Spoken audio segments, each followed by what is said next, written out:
chairman of the Grenada movement, Dr. Patrick Antoine, is seemingly removing himself from the actions of the ruling NMP administration during his stint as chief advisor to the government. I never attended one cabinet meeting. I was never appointed an MP. I was never a senator.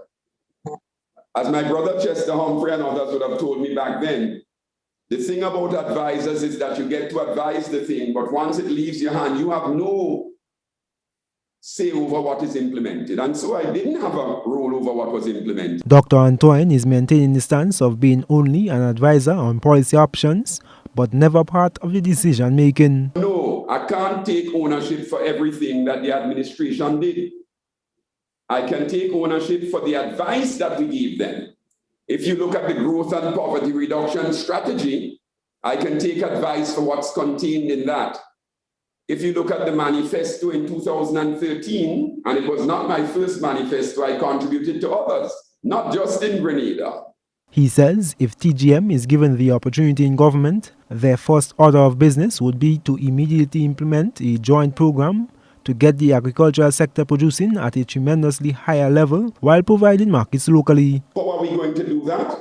We're going to use a mix of domestic policies, and we're going to use a mix of trade policies, and we're going to use a mix too of policies from finance.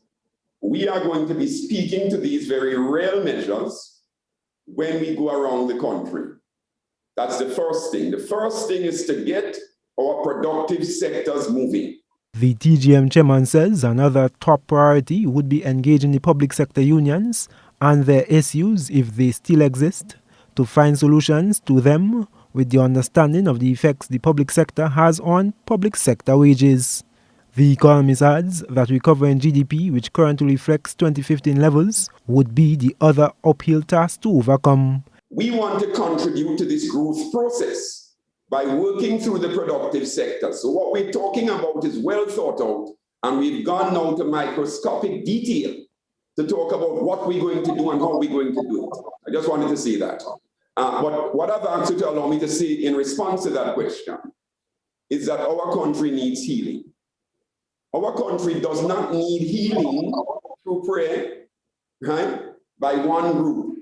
Our country needs to heal itself by all recommitting to this humongous task ahead of us, by all coming together and setting aside our differences. He believes if petty politics and warmongering continue, what is important as a country would be forgotten. I am Gerard Joseph for GBN News.